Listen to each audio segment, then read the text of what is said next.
I, with my colleagues Larry Leibovich and Robin Valacher, are here to launch a new book that I'll give you some context for, and then both Larry and Robin will talk about different aspects of it. But I wanted to start by just asking you a question. And I want to ask you a question and ask you if you can be honest with me. You think you can be honest with me? Just between us? So, I'm interested in knowing how many of you in your life have gotten into some type of dispute with someone, sibling, parents, children, spouse, or maybe somebody at work, from school who you were close with at some point. And that dispute, that conflict just got stuck. And it got to a place where you did the best you could to kind of tolerate the situation, but you really couldn't work your way out of it, and ultimately didn't. And it really just became a part of your life that was frustrating, and you sort of avoided as much as possible. So just, if you can, just show me like how many have been into those. Come on, be honest. I've had many with some of you, so I know. All right. So most people here have had one of those. How about like 2 or 3 of those? Anybody have sort of 2 or 3 of those that they're willing to admit to? All right. That's a particularly troublesome group over there. Yeah. And then like more than 5 of those? Have you been involved in more than 5? All right. So that's the good news. The good news is that these kind of conflicts, research tells us, are fairly uncommon, right? They don't happen very often, but when they do happen, either in our personal lives or our professional lives or in a community or an international community, they can really inflict harm, damage, become really miserable, distract us psychologically, and then if they happen in communities, they can become extremely expensive in terms of human lives, trauma, money, and they also are known to be particularly destabilizing. So they can destabilize a relationship, they can destabilize a family, they can destabilize a community and a region. So they're very important to understand, but they're the types of conflicts we know probably least about. There's been a long legacy of the study of conflict and conflict resolution and processes and negotiation processes and mediation processes. A lot of it kick-started by this guy over here, Morten Deutsch. And so there's been systematic research on that for decades now. But there are still sort of certain types of conflicts which we don't really understand, that don't seem to operate by the same kind of rules. And that's something that we've been studying. I've been studying on and off now for about 20 years. Our team has been working on it for, I don't know, something like 7 or 8 years, I think, together. I think. It seems to keep getting longer. 20 dog years. 20 dog years. So like an illustration of this is that there's good news in the international community in that we are better at negotiating ends to wars. In the period from 1983 to 2000, there were more wars negotiated to a peace process than had happened in the previous 200 years. So more and more diplomats, mediators, members of the international community, members of governments understand the value of trying to sit at a table and negotiate a peace process and have that be the solution as opposed to a military victory. I mean, in fact, since the Cold War, the number of military victories to peace processes has flipped, and so now there are many more peace processes and negotiated agreements. The bad news is that about 25% of negotiated agreements around war collapse within about 5 years. They relapse into violence. And when that occurs, the probability of them getting stuck into a cycle of kind of more and less peacefulness and then violence and more and less peacefulness and violence exponentially increases. And it's these kinds of patterns that we're trying to understand, that we've been trying to sort of study and work on. So when I first started to work in this area that we call intractable conflict, people call protracted social conflicts. Sometimes people focus specifically on moral conflicts as this type, but there are a lot of different ways to talk about these things. when we started to study them first here in our lab, we studied a lot of the pieces. So we studied identity, the importance of identity, and how people's identity changes when they grow in relation to an enemy, and how that becomes part of the problem. We studied humiliation and the role of humiliation and the experience of humiliation in fueling these. And we studied other kinds of sort of motivational processes. What are the types of motives that really keep people stuck in these types of conflicts? But I found that that work was sort of wanting, because we were understanding little pieces of what seemed to be a much more complicated problem, and without a better sense of the forest, a better sense of the whole. So we started to think and work more systemically, right, trying to understand how these sort of different pieces come together to affect these long-term conflicts in your life or in the international community. And I found that wanting too, because a lot of the systems thinking was very crude. It was sort of saying, well, things are complicated and they're related to each other, so good luck. But there wasn't much more moving us into a more sophisticated understanding of, well, what does that mean? And then I happened across the work of two characters, Robin Valacher and Andrzej Nowak. Andrzej Nowak is a colleague who is on faculty at Florida Atlantic University with Robin, but also on faculty at the University of Warsaw, at the Warsaw School of Social Studies. He, I think, directs 12 centers and is a very busy character. And together, Robin and Andrzej had begun to work on something that they called nonlinear dynamical systems theory. And this was trying to take insights mostly from applied mathematics, but physics and applied mathematics predominantly, and bring those ideas and those methods and those approaches to the science and study of peace and conflict to try to bring it into psychology. So they had done considerable work in different areas of psychology trying to understand, well, how does that lens, complexity science, help us understand psychological phenomenon? So we reached out to them, as I said, several years ago, and said, we're working on this thing called impossible conflicts. They're very complicated. There are a lot of pieces, and your approach may help. And so we joined forces then and started to work together to bring a team together that could help us think about this. So at that point, Larry Leibovich joined us. Larry Leibovich has a background in astrophysics. He's the Dean of Mathematics and Natural Sciences at Queens College.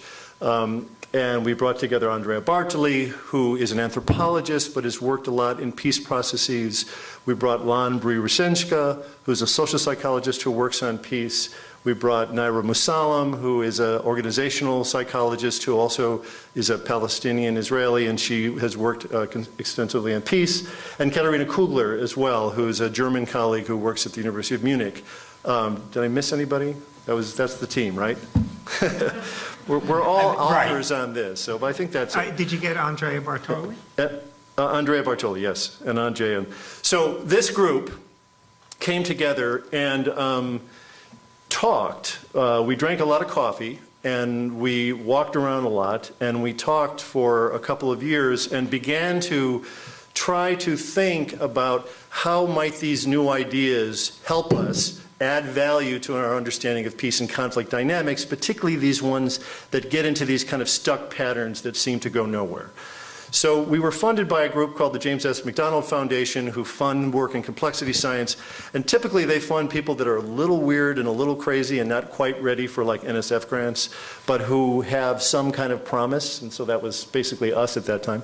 And they funded us for, I think, 3 years to come together and try to develop theory and research in this area, which we did. And that work culminated in a lot of different, it's had a lot of different kind of effects. The effects have kind of cascaded in different areas.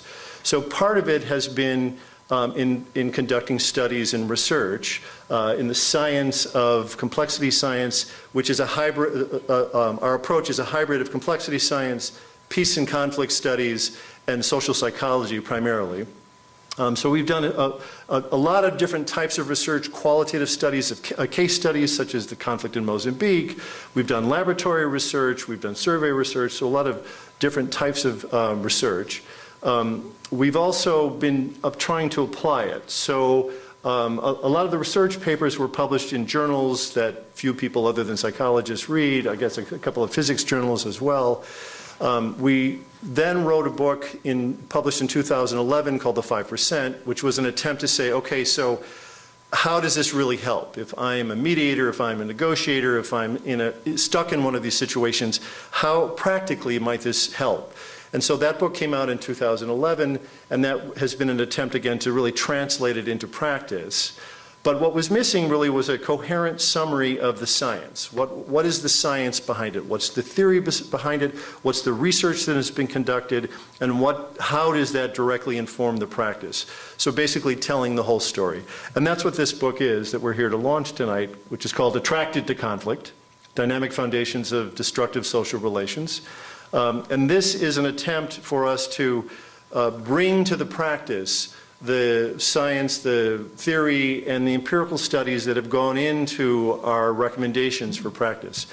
I do want to say that over the past couple of years, there is more and more resonance and acceptance of this work, which is really kind of paradigm-changing work. It does not take a business-as-usual approach to resolving conflict, sort of talking it out. It really understands the power of these conflicts and the context in which they're in, and the need to alter the dynamics of the context if you're able to resolve any particular conflict. So it's in some ways paradigm shifting and it's paradigm changing, but it's being used and applied more and more in different areas of science, and particularly in the peace and conflict world. So this past summer, we convened an institute for a week with about 40 peacemakers, peace builders, who are particularly interested in how these tools can be used on the ground in South Africa and in the various settings that they work around the world. So there's a nascent movement in the applied world. There are a lot of innovative people working in institutions like the World Bank, like the UN, that are particularly interested in this approach. And so we felt it critical that we be clear on what the science is behind the approach, so that they know at least what we know to date on the research. So that's what we're here to celebrate.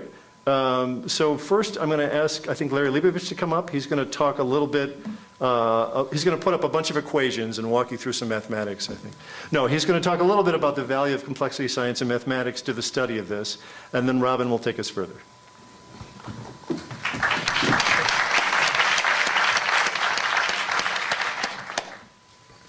I have the equations on the wrong side of the pad, so you don't get to see them. I worry a little bit sometimes. We have a copy of this book in my office when people walk into my dean's office at Queens College across the river from here, and they see the title that says Attracted to Conflict, Dynamics of Destructive Social Relationships. I wonder if that's the wrong kind of priming to have for people walking into my office. So someone I know who became a philosopher said that he became a philosopher because, I guess, when he was growing up in the 1950s, he read these strange and amazing comics, which were these sort of slightly intellectual comic books. And he said at one point, someone came from another planet and was talking to the people here on Earth. And he said, on my planet, we have colors you have never seen. And he kept thinking about this. He couldn't picture a color he had never seen. And that was one of the motivations that drove him to being a philosopher. And in a way, that's the problem we face in science, in many areas of science. It's a problem we face in terms of conflict resolution, is there are things going on and we need new ways of looking at them. We need to identify colors we've never seen before. So how do we do that? One of the ways we do that is by looking at analogies, by seeing something somewhere else that maybe we can apply over here.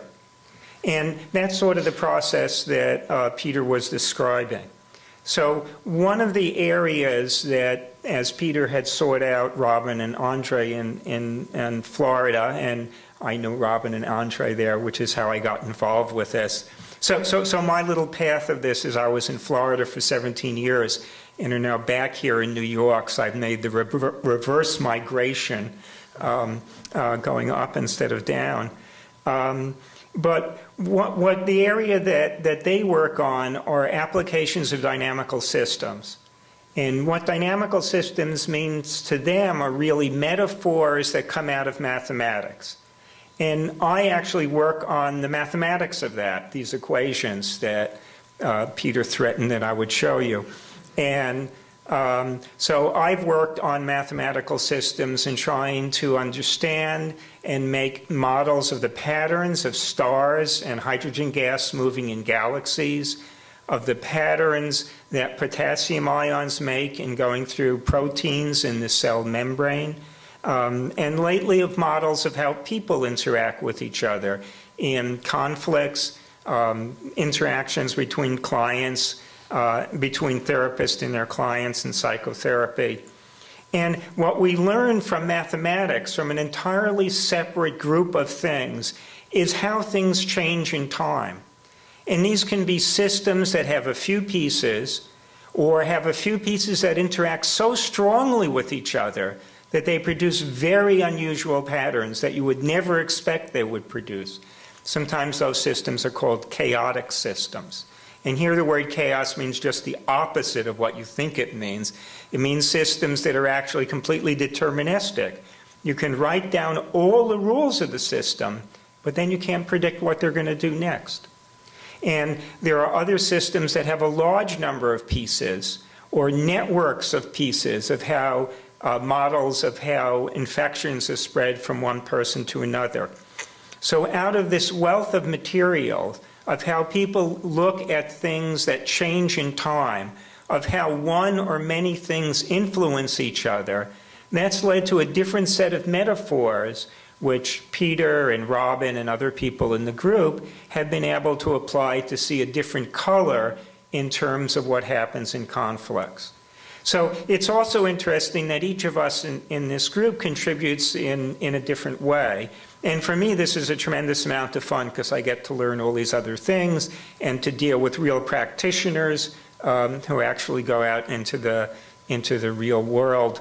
Actually, universities are also the real world, although we don't like to admit that, and do things. So the attempt of this book was to use ideas, some of us, and to a degree, Andre Novak and I, actually doing real mathematical calculations in a very specific way, in terms of the analogies and the metaphors that we've learned from the mathematics to apply to it. And Peter and the different other co-authors each deal with different real-life type of conflict situations or models or theories about those situations. So it's been sort of fun to put all this together, as I said, to try to get a sense of a color that we really had never seen before. Great, thank you.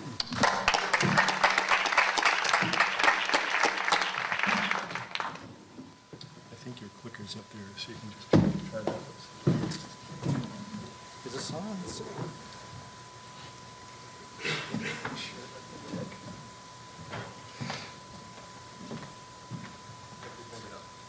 Okay. So Warming up. Tell a couple of Okay, jokes. okay. All right. I'm the only person here with slides, which means one of two things. Either I'm really well prepared and really want to do a good job, or I don't know what the hell I'm talking about without slides. You want us to step by the mic so that they can... Right. Okay, so I'm going to talk about Hitachi. And no input is detected. I should point that out. Okay, because that's clear. Okay, so as Larry just pointed out, and I think it's Peter also, that this book is really an example of the very thing we're talking about. You think about a dynamical system, it has many moving parts that become organized in a fashion and it produces something totally unexpected. And the product of our output, the product of our work over the last several years is an example of that. Each of us brings to bear a different set of expertise, talents, personalities, and so forth. And out of that has come, I think, a pretty good set of products. And this book being the latest example of that. So I want to talk a little bit about, drop the equations, the mathematics, because who cares, right? We want to talk about the metaphors again. And talk a little bit about how this relates to the issue of conflict. First thing I want to do is point out that when Peter called us, he was basically saying that despite all the efforts, and I can testify to this in social psychology, a lot of work has been done over the last 50, 60, 70 years, and we still haven't really cracked the nut. We don't know really how to solve conflicts and really understand them perfectly. So Andre and I were very intrigued by that challenge, and we realized that there are certain reasons why the traditional approaches to conflict resolution don't work. One is that usually when you think about people solving conflicts, they use something from the outside coming in. For example, there's threats of force. We'll invade your country, or we'll impose sanctions and make you guys stop fighting. Sometimes we promise aid. Often takes a form of almost explicit bribery, trying to get people to sort of set aside their differences and so forth. The problem with all these approaches, this coming from the outside with heavy-handed, explicit attempts with external force, is that psychology has taught us that external forces often has a paradoxical effect. In the very application of a reward to a child, for example, you tend to kill the very thing that they want to do anyway. A kid's playing with crayons, and you give money for it, and suddenly you don't like crayons anymore. Okay? There's another theory in psychology called reactance that says when people are told what to do, or when they feel a strong external force, they kind of rebel against it. So this idea of using external forces to come in, whether it's peacekeepers or negotiations or bribery or aid and so forth, can undermine the very process you're trying to create. The attempt says, how do you create an internal motivation to solve the problem? So you look at traditional social psychology as one way to do this. And these often don't work very well either. So attempts to appeal to people's humanity, they're better angels of their nature and so forth, often come up short. Appeals based on guilt, shame, or even pride, these are very powerful human emotions, often come up short as well. Persuasion, psychologists know a lot about persuasion, how to present arguments in just the right way, how to have rational appeals and emotional appeals and so forth. And these typically aren't very effective in getting even kids to stop fighting, couples will get into a good space in their relationship, nations to come to peace and so forth. Okay? Even appeals to self-interest. If you guys just stop fighting, if you mend fences and learn to get along, look at all the resources you spend on top of. This region could be monumentally rich and wealthy and so forth. That doesn't quite cut it. Even appeals to long-term self-interest. In the long run, this is better for humanity and so forth. Lots of things have been tried in social psychology that don't seem to really be very effective in bringing about peace or stopping conflicts. Okay? So what we do, we take a little bit different tack on this. First of all, I thought we'd explain the word attract. Larry made reference to this. Attracted to conflict. Why the word attracted? I mean, are people really attracted to conflict? There's nothing desirable or attractive about destructive relationships that become protracted and stuck in time. Anything but that. You look at some of the international conflicts that have been festering for years, they're just emptying their banks, they're killing their kids, they're spoiling the resources for generations to come. There's nothing good to come of it. It's hard to see any long-term self-interest in these sorts of things. So it's not attraction in that sense. Okay? Instead, what attraction or attracted means in a dynamical system is the emergence of a coherent pattern that arises out of the organization of separate elements, as Larry described. So separate pieces tend to maybe function independently with their own degree of freedom, but they tend to influence each other and create a synthetic whole, an emergent whole. And this idea of systems, having systems across nature and through economics and sociology and psychology, having in common this emergence of coherent patterns really is a much more basic, fundamental way to look at how anything works than simply trotting out motives, goals, pleasures, desires, and so forth. We know in human psychology, for example, that some people get stuck into things like low self-esteem. That doesn't feel good. Why would a person maintain low self-esteem? And it's usually because that's more coherent. They can make sense out of their life, even though it's not pleasurable. So the idea of the formation of a pattern that makes sense is often the force that drives and creates systems. Okay? So you look at in weather patterns, you look at hurricanes, in economics, you can look at meltdowns and so forth. Hurricanes aren't pleasurable, and I don't think the water molecules give a damn whether they have a hurricane or not. In economic meltdowns, that doesn't help anybody, but they happen anyways. These are natural emergent properties that evolve through the interaction of different elements. Okay? Once a pattern is formed, it's very hard to disrupt. Once you have a coherent way of thinking about something, it's very hard to change your mental space and think about it differently. So in that sense, a coherent pattern functions as an attractor. It absorbs all your new thoughts, all the new energy in the system to maintain that coherent pattern. So even if it's destructive and unwanted, unpleasurable, undesirable, and so forth, the pattern itself has a lot of sticking power. It attracts new elements and new events to it. Okay? So that's where this title comes from, attracted to conflict, meaning that conflict operates as an attractor, a coherent pattern that attracts all the energy in the system. Okay? So with that in mind, what's a better way to resolve conflicts than to go through the techniques of persuasion and appeals to emotion and so forth? The simple idea, if this is really true, that conflicts form because they're coherent, create a new coherent pattern, create a new attractor, change the dynamics. Okay? And in the book we talk about actually three ways. I'm going to emphasize two ways of doing this. One is simply to destabilize an existing pattern. Okay? Reduce the system to its basic elements, so it's a lot of degrees of freedom there, and maybe, just maybe, you can reorganize the system in a different pattern. Okay? So in other words, you take all the moving pieces, all the different thoughts and feelings and memories and relations between people and so forth, destabilize them in such a way that it can be rebuilt and form a new pattern that's not quite so destructive. Another idea is to ignore the system altogether. Okay? Just step outside of the system altogether and try and create a new way of relating in a different context. Create a different pattern, maybe totally different from the original context, and then maybe that new pattern becomes an attractor that someday will overtake and supplant the original pattern. Okay? When that happens, what you find is what's called nonlinear change, or catastrophic change, so that there's almost overnight, there's a sudden drift or transition from one way of behaving to a completely different way of relating to each other. Okay?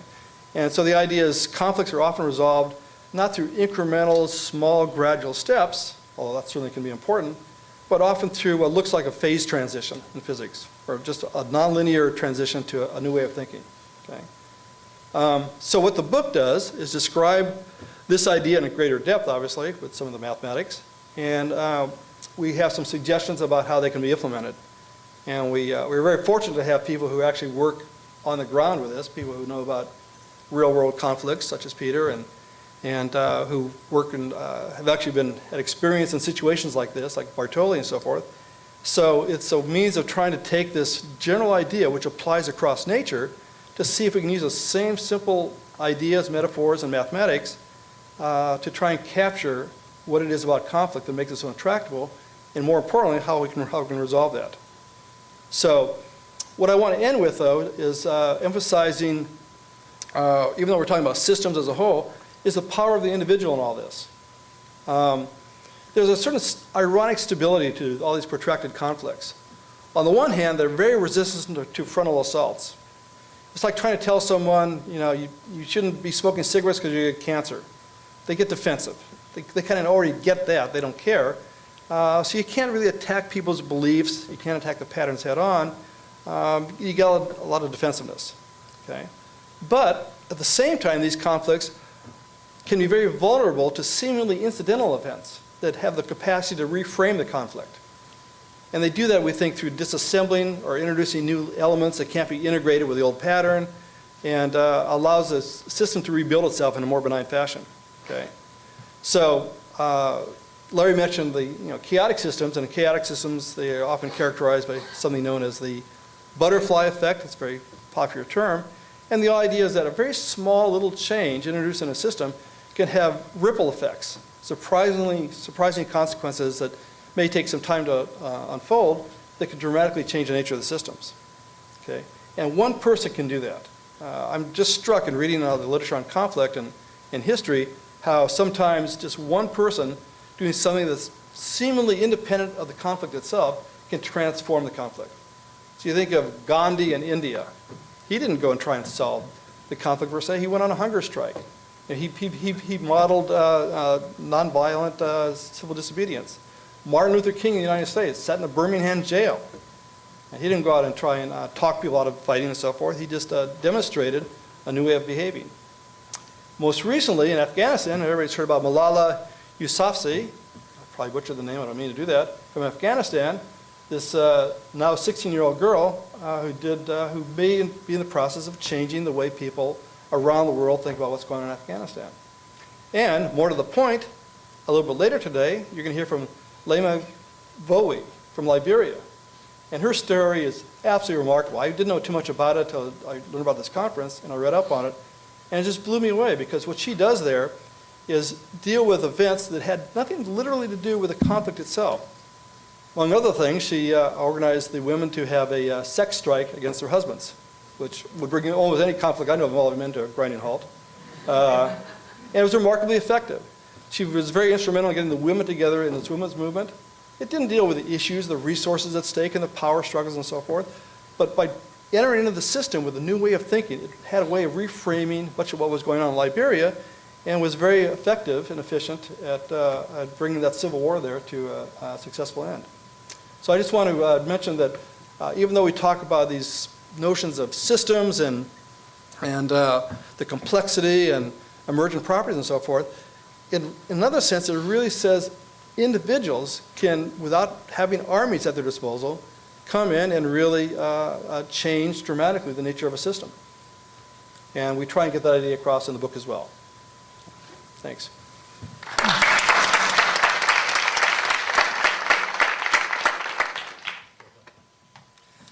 So we have about 20 minutes to take questions, and Robin and Larry and I in some ways present the three stools of the dynamical systems approach, because we have the sort of complexity science, mathematics, social psychology, and I'm sort of the peace and conflict person representative here. So we're happy to take your questions, and I encourage you to challenge us. So again, what we're proposing is that this way of thinking and working with particularly these types of conflicts is radically different from most of the ways that we usually talk about addressing conflicts. And there is some evidence that there's value in this approach, but in some ways it's a new approach and it definitely needs testing. So we're interested in your questions and we're interested in your challenges at this point. I do want to say that I heard a kind of a hopeful metaphor or story on NPR as I was coming up here, which apparently today Paul McCartney has agreed to basically forgive Yoko Ono for breaking up the Beatles. So after all this time, he's said finally, he's ready to let this drop. And apparently George Harrison was trying to encourage him to do this for years, and he couldn't give it up. And so today he said, look, if John Lennon loved her, there's got to be something good there, and I'm willing to kind of build those bridges. So even these long-term intractable conflicts, like between Paul and Yoko, can come to an end. Questions? Any questions for the panel on what the heck does mathematics have to do with this, and how are they really employed?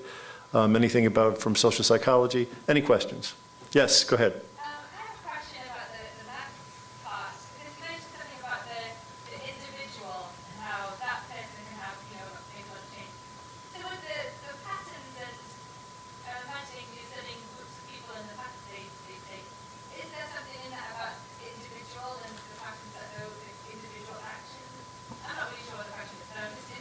Yeah, I was going to ask you the same thing. Well, let me take a stab at that. When we talk about the individual, I think actually the example that Peter just gave about Yoko Ono, I mean, she really was just a single person. She broke up the most successful band in the world. I guess that's a way of looking at, not that the Beatles wanted to be broken up, and probably was not such a great thing. But yeah, I think individuals through their, without even really having the usual sorts of resources necessary to affect change, just by the virtue of their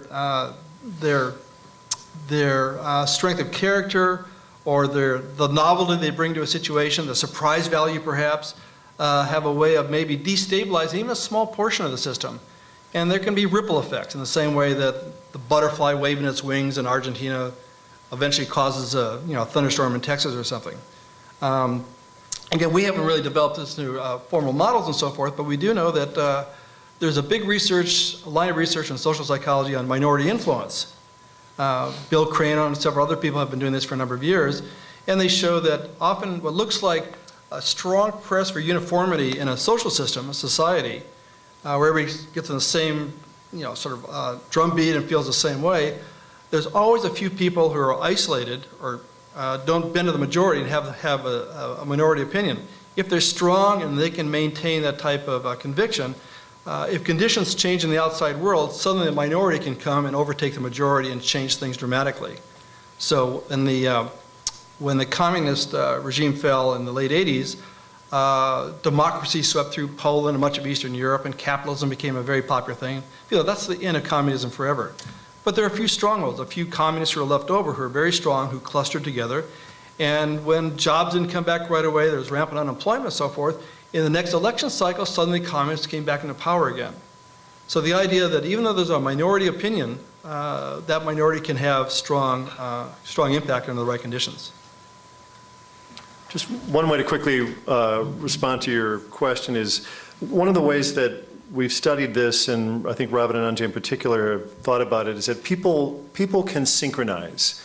So if you're in relationships with people, you sort of begin to synchronize and develop certain patterns. And they've done studies on like dance groups, and they tend to synchronize, and their sort of biology can even synchronize. Or combat units who march together, they start to synchronize. And to some degree, patterns in conflict and patterns in war are a synchronization. They're a pattern that people sometimes are raised in, but it becomes very part of how they understand the world and respond to the world. And sometimes odd things can destabilize that pattern. So it can be some small gesture, it can be some conversation that happens, quietly behind doors that eventually has a destabilizing effect on that pattern, and then you can see radical change. It doesn't necessarily mean that the change is good. So a lot of the change we've seen associated with the Arabic Spring has been very destabilizing of countries and regions there, and some of them may be moving to a different form of synchronization, to a different kind of form of pattern that is more constructive, and some of them may just move back to a very similar place. So the disruption by an individual or by a minority group is just a force that can help kind of derail the pattern for a while, but where that pattern goes, we don't know. And so part of what needs to happen is that, as one of you said, I guess Robin said, you need to kind of create the possibility for another pattern, for a more constructive set of dynamics, and then the system can move to that. Let me just add one more point to that occurred to me I didn't mention. When you have a destabilization of a pattern, it's precisely when the system is destabilized an individual may have the most impact, because the system tries to repair itself. And if you're a powerful person, have a good voice, or can demonstrate a new way of reframing, then you might have maximum impact. Maybe Martin Luther King wouldn't have had the impact maybe in the 40s. Maybe it had to take the late 50s, early 60s for him to have an impact. So the system has to be ripe for repair before an individual can have the same impact, despite being the same person in both contexts. Let me add one thing to that also, which is we don't see examples in the rigorous mathematical model where if one person does something, they change a very large group. But what we do see is that if one person changes their behavior, because their behavior is different, how another person is responding to them is going to be different.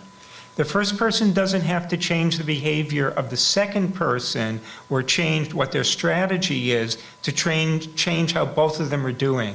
So the dynamics can be changed by one person alone, just changing their behavior, changing their strategy, without necessarily forcing the other person to change their strategy, because they're reacting to the first person.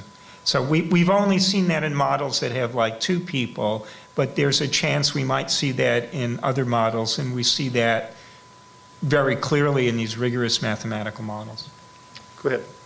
I know the world has enough conflict going on to keep you all busy for eternity, but have you thought about applications of your theories to other social problems?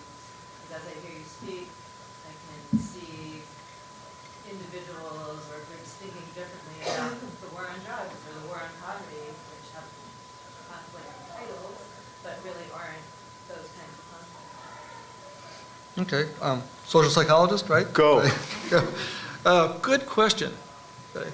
Yeah, I think this idea of reframing, of disassembling and reframing applies to things other than conflict, obviously.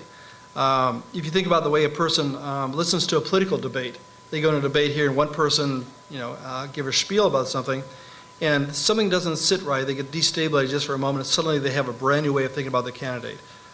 People develop new habits, they break diets, they develop new lifestyles, sometimes just by something that interferes with the normal way of behaving. They hear a new way of, a new idea, for example, and that can just exist as a separate element for a while, but after a while it tends to have ripple effects, fester, and become a way of reframing the system.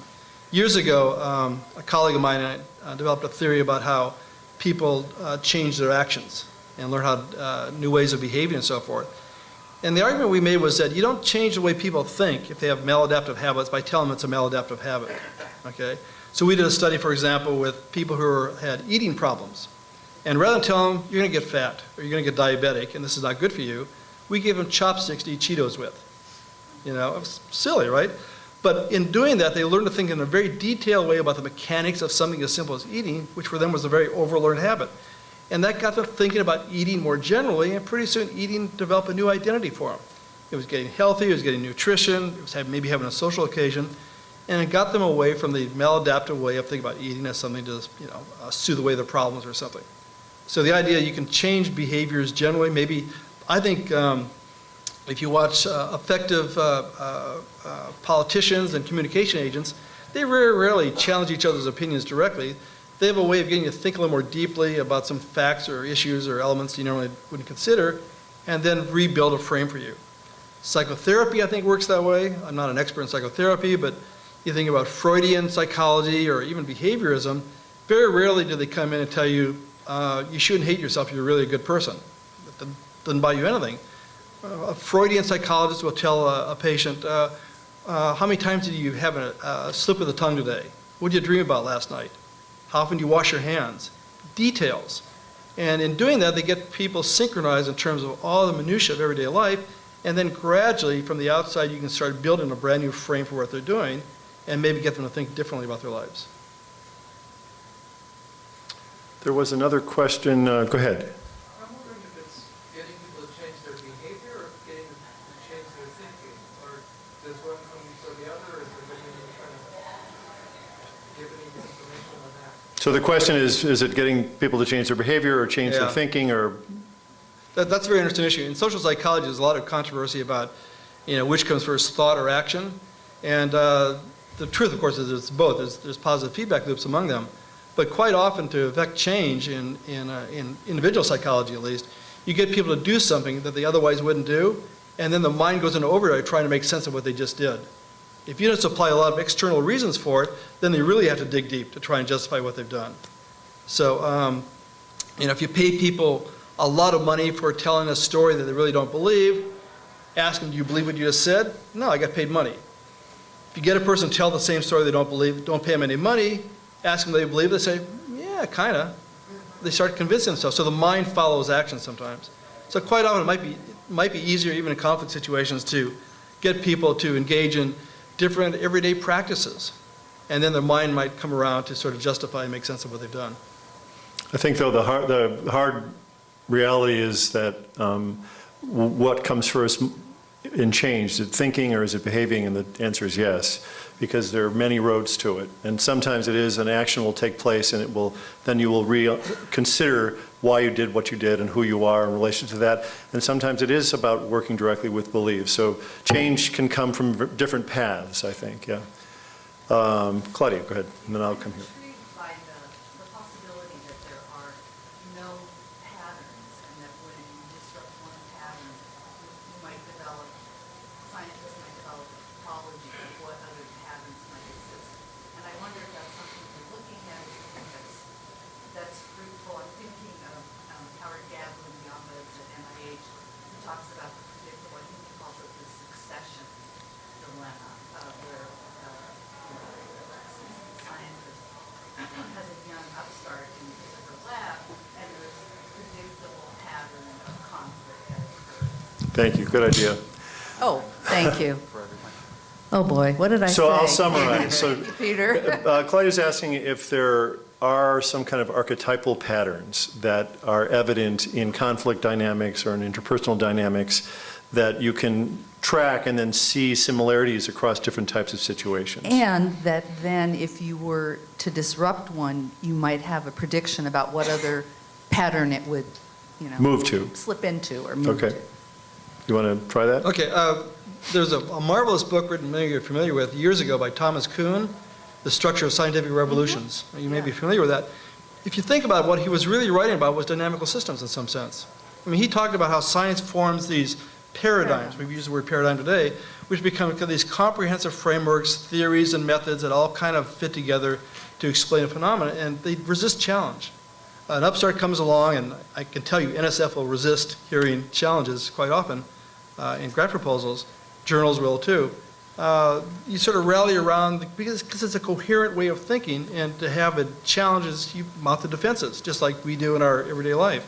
But science does change. Theories do evolve. Theories are disrupted, and new theories come to supplant them.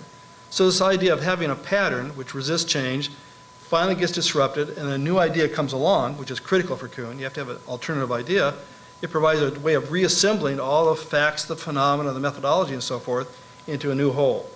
So I think this idea of assembly, disassembly, and reconfiguration, this pattern, is probably pervasive not just for the formation of galaxies and neural dynamics, but for science and conflict. It's a very general way of thinking about how things work. So just to respond to a point of your question, so there are people that study, so David Strom is one who studies systemic approaches to peace, and he has been sort of identified what he sees as sort of archetypal patterns that become evident more and more in certain domains. Family therapy, family systems people have identified certain kinds of patterns that are common. It's not really an approach that this team has taken. This team has looked more at the underlying dynamics and mechanisms, but not at any kind of sort of coherent set of stories that come up again and again. Part of that just might be how we've approached the work, I think. Yeah. You had a question? Let me Oh, just sorry, go add ahead. one Yeah, line to that, please. which is that from what Robin was describing, it's both heartening and disheartening that scientific theories, that science is actually done by people, and how they handle scientific theories in some ways, and whether they believe them and when they can change them is just as easy or difficult as other people dealing in conflicts or other social situations. It's not just hypothesis, experiment testing, that science is actually done by real people that behave as people. I'll tell you a little inside secret, maybe I shouldn't do this, but as a scientist or as a psychologist, when you read a journal article, or even a book for that matter, maybe I shouldn't say this, it looks like, well, we thought it all out and we just wrote it. No. It didn't happen that way at all. I can tell you in the midst of writing a chapter, even a paragraph, suddenly it'll all get disassembled and I'll reconfigure it. It becomes a brand new thing and a new thought pops up, there's an aha moment and so forth, and it comes up by the time we're at the end, quite a bit different than when we originally envisioned. Maybe the overall arc of the story is still there, it's still dynamical systems and so forth, but the actual points we make and the way we make them is constantly evolving through this process of assembly, disassembly, and reconfiguration. You had a question, go ahead. Yes. I want to ask about how we can translate human relationships, interactions, into mathematics, which is full of emotions and contradictions. Right, well, we I'm gonna can't. move over here. Okay, we can't do all of that. What we can do is take, at least at this point, we can take some salient characteristics of how people behave. And instead of describing that in words, we can write down, if this person does something, what will the other person do? What they're doing now, we can say, and we can write it down mathematically, what they're doing now will affect a certain time into the future what they're going to do next. So instead of making these descriptions in words, we can put some of the most essential properties of what they're doing into the equations. When we have that, we can run the equations. We can change some of the parameters of the equations, and very often the results of computing that will tell us something that we wouldn't have expected. We can create a little artificial world that's not going to be, as you rightly point out, as robust and as inclusive of everything that people do. But maybe some things that people do that if we put into the equations, we can see this little toy model do something, and we can change it and see if it does something else. This has been the approach that physics started to use about 350 years ago, starting with Newton. Before Newton, people described the world around them in words. And what Newton said was that that wasn't good enough, that if you wrote down an equation that described gravity, you could actually learn a lot more. And from a very few simple equations, Newton was able to explain the tides, how the moon went around the Earth, how the planets went around the sun. And what we're seeing now is that some of the things that we thought we could only explain in words in social science, we can also write down some of the equations. The real challenge now is that we're shifting to a slightly different paradigm. So the jargon phrase, at least in business and in some parts of social science, is something called big data, where now we can analyze many, many different things at the same time. So DoubleClick knows every website you've looked at on your browser and things like that. And we're using that sort of amount of data to cover some of the things you're raising in your question, which is the models that I do are very, very simple, but maybe with more complicated models we can see things. And again, the tremendous advantage of this, there's a line by Goethe that says leaves are green and all theories are gray. And we understand that, but sometimes we can capture something and see there's an essential thing of how people are interacting. And if we have this toy model, we can play with it and make it do unexpected consequences and therefore learn something from it. The only thing I would add to that is that mathematics alone or words alone don't do it. I think it's the interplay between people who take these different approaches. So a nice mathematical model, we test that in laboratory studies or maybe through a computer simulation or through archival data. Then we go back to the mathematicians and tweak the equations. So it's an iterative process, a synergistic process, that allows us to get to a truth that each approach by itself wouldn't have arrived at. Just very briefly to add to that, one of the things that Howard Gadlin, who was just mentioned before at NIH, says that when people work in interdisciplinary groups, the hardest thing is from people from different perspectives to value the merit of someone with a different approach. And I think within our group, we've been able to do that. So we have different approaches, but each of us respect the approaches of the other people. And actually, that's harder to do than you would think sometimes. So I know there are many questions. You had a question, and then I'll come back to a couple of other people. But go ahead. Yes, you. My question is with Mr. Sir Robert. Sir, your presentation about psychoanalysis of the conflict was wonderful. But one thing I don't agree is that the examples you have given for the individuals who change the face of the situation, where you have mentioned that Malala Yousafzai from Afghanistan. He is from Pakistan. He is living just 550 kilometers away from me. He is born there, she hid there, she educated there, and she has done everything in Pakistan. Thank you. Go ahead, back there, all the way back. Yeah, that's you. Thank you. I had a question about the practical applications of the theory. The three examples you cited, at least two of the three, King and Gandhi, involve the use of nonviolent civil disobedience in order to, I would say, almost insert conflict into a stagnated, oppressive social system. And I'm wondering if most of the examples that you looked at of this new model to upset an existing pattern, did they all involve forms of civil disobedience? Does that seem to be part of the answer? Peter, you might want to address that because I'm thinking about Andrea's work in Mozambique and so forth. Yeah, so I mean, the answer is not necessarily. They typically involve odd things. They involve oftentimes unexpected things. So an example is in Mozambique, there was a 16-year civil war that came on the heels of an independence war and on the heels of hundreds of years of colonialism. So there was this system that had these destructive dynamics that were very resistant to change. And one night, there was a conversation that took place in the jungle, illegally, in the middle of the night, by an African bishop, a Mozambican Catholic bishop, and the leader of the rebel group, Renamo. And as they came together to speak, and everyone at this point is concerned about their life, because what they were doing was dangerous and illegal. It happened that they came from the same ethnic group, and they spoke the same dialect. And no one knew this before it happened, but there was this kind of serendipitous moment that took place, and it affected their ability to speak with each other, trust each other, have a conversation that was real and meaningful, and lead to other conversations and other alternatives that ultimately contributed to destabilizing this strong pattern in Mozambique. So it wasn't a pattern of nonviolence or disobedience. It wasn't a radical gesture. It was a small thing, but it was a surprise. And that surprise helped over time contribute to the unraveling of that conflict and to the capacity for it to move into a very different kind of pattern.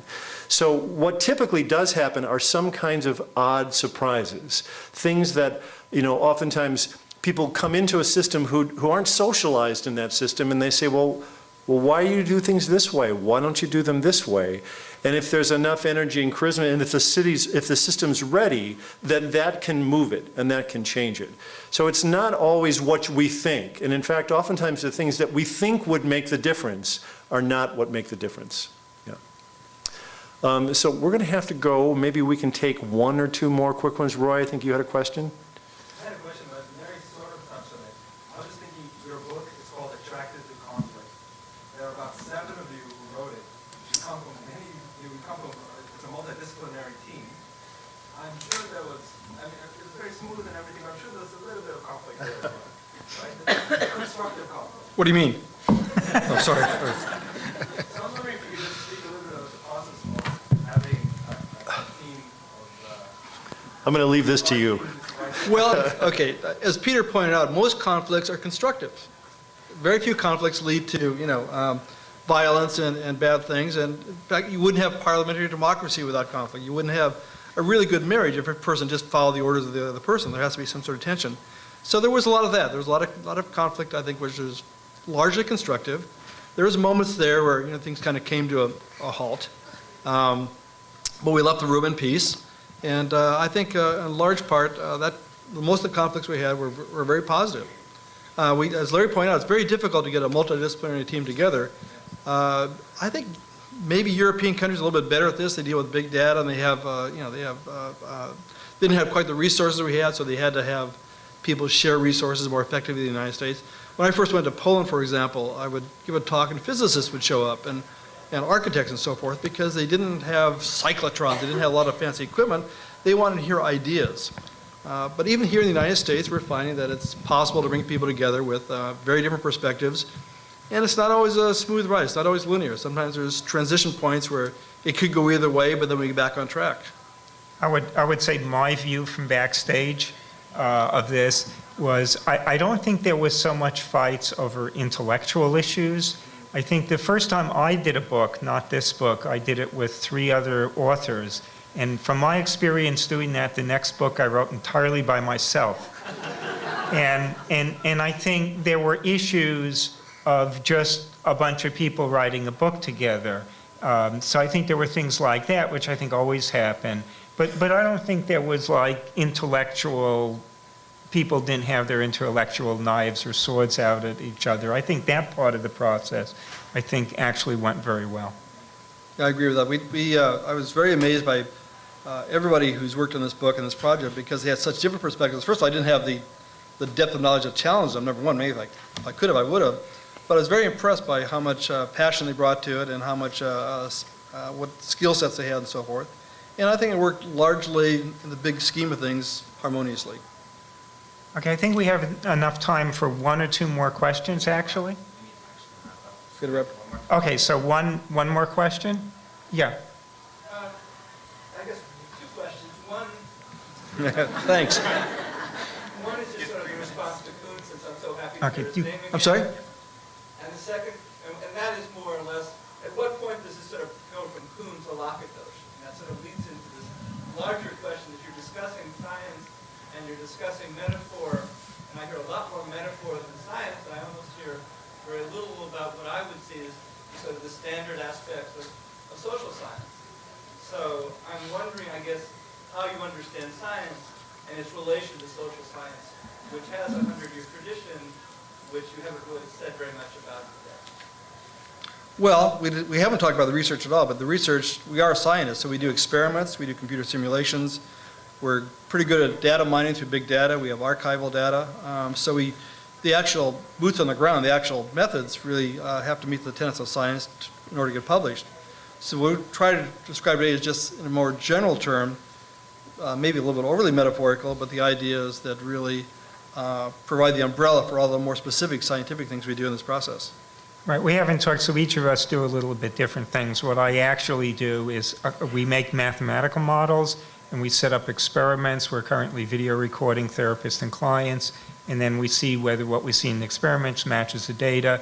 And we also use other techniques like power spectrum or correlation things to analyze data from experiments. So it's very classical type of science that we really haven't described Right, in and detail just one here. final point on that, often in some of our simulations, for example, we'll take individuals modeled as separate dynamical systems with a logistic equation, and then couple them in various ways and show the emergence of a higher order unit that synchronizes them.